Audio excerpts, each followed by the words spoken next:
തിരുവനന്തപുരം നെയ്യാറ്റിൻകരയിൽ മോഷ്ടിക്കാൻ ക്ഷേത്രത്തിൽ കയറിയ കള്ളൻ ഉറങ്ങിപ്പോയി. നിരവധി മോഷണ കേസുകളിൽ പ്രതിയായ തമിഴ്നാട് ദിണ്ടിഗൽ സ്വദേശി സെന്തിൽ നെയ്യാറ്റിൻകര പോലീസിന്റെ വലയിലായി. കൊയിലൂർ ശ്രീ കഴുകാൽവട്ടം ഭഗവതി ക്ഷേത്രത്തിലാണ് നാടകീയ സംഭവങ്ങൾ ഉണ്ടായത്.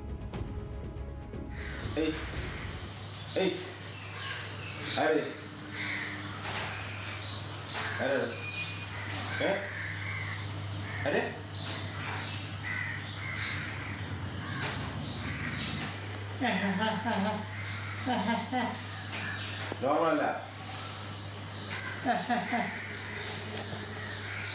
താക്കോൽ എടുക്കുന്ന വേറെ ആരെങ്കിലും കൂടെ വേറെ ആരെങ്കിലും.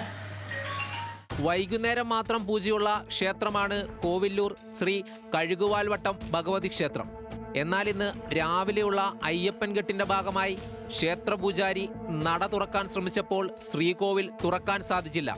പൂട്ടുപൊളിക്കാൻ ശ്രമിച്ചതിന്റെ ഭാഗമായാണ് ലോക്ക് തകരാറിലായതെന്ന് പൂജാരിക്ക് മനസ്സിലായി. തുടർന്ന് നടത്തിയ പരിശോധനയിലാണ് ക്ഷേത്രതിടപ്പള്ളിയുടെ വാതിൽ പൊളിച്ച് അകത്തിരുന്നുറങ്ങുന്ന മോഷ്ടാവിനെ കാണുന്നത്.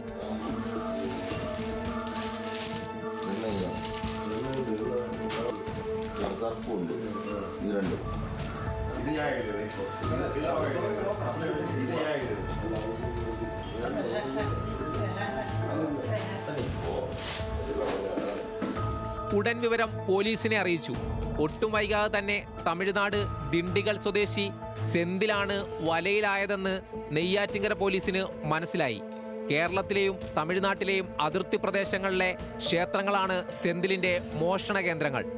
കാണിക്കവഞ്ചികൾ കുത്തിത്തുറന്ന് പണം കൊണ്ട് മുങ്ങുന്നതാണ് മോഷണ രീതി. അപ്പോൾ താക്കോല് പുള്ളി കാലിൽ ചവിട്ടി പിടിച്ചിരുന്നു തറയിൽ. താക്കോലെടുത്ത് പോറ്റി ക്ഷേത്രത്തിൻ്റെ വലിയമ്പലത്തിൻ്റെ നട തുറന്നു. ഒന്നാമത്തെ നട തുറന്ന് രണ്ടാമത്തെ നട തുറക്കാൻ വേണ്ടി നോക്കിയപ്പം അത് തുറക്കാൻ പറ്റുന്നില്ല. അത്തിരി വലിയ വാതില. സാധാരണ നമ്മൾ ഇവിടുന്ന് കഴകമാണ് വന്ന് തുറക്കാറ്. അപ്പോൾ അത് തുറക്കാൻ പറ്റത്തില്ല. അപ്പോൾ രണ്ടാമത് വീണ്ടും ഈ പുള്ളിയെ വന്ന് കണ്ട് ഇതുപോലെ തുറക്കാൻ പറ്റുന്നില്ല എന്ന് പറഞ്ഞ് വിളിച്ചിട്ട് ഈ പുള്ളി എണീക്കുന്നില്ല. പുള്ളി സംസാര ശേഷിയുണ്ട്, പക്ഷേ ആകൃതിയാണ് കാണിക്കുന്നത്. കുറച്ച് തമിഴ് അഡ്രസ്സുകളൊക്കെ ഉണ്ട്. അതെടുത്ത് വിട്ടിട്ട് അവരെ വിളിച്ചപ്പോഴത്തേക്ക് ഇപ്പോൾ തന്നെ അടുത്തത് പഴയ മുമ്പറുണ്ടെന്ന് നോക്കി അത് കണ്ടിട്ടാണ് നോക്കിയപ്പോൾ ആ നമ്പറിൽ വിളിച്ചപ്പോൾ അവർ ഇതിനെപ്പറ്റി അറിഞ്ഞില്ല, ഒന്നും അറിയില്ല, ആരാണെന്ന് അറിഞ്ഞില്ല. പിന്നെ ഞങ്ങൾ പോലീസിനറിയിച്ചു. അത് നോക്കിയപ്പോഴേക്കും അതിൻ്റെ സോപ്പ് പശ അതിലെല്ലാം ഉണ്ട്. അപ്പം ഭക്ഷണക്കാരനാണെന്നല്ല അവർക്കറിയാം, മനസ്സിലായില്ല. നമുക്കറിയില്ല, നമ്മൾ കുളിക്കാൻ ഉപയോഗിക്കുന്നതാണ്. കേരളത്തിലെയും തമിഴ്നാട്ടിലെയും വിവിധ സ്റ്റേഷനുകളിൽ നിരവധി കേസുകളിലെ പ്രതിയാണ് സെന്തിൽ. നെയ്യാറ്റിൻകര കോടതിയിൽ ഹാജരാക്കിയ കള്ളനെ റിമാൻഡ് ചെയ്തു. ന്യൂസ് മലയാളം, തിരുവനന്തപുരം.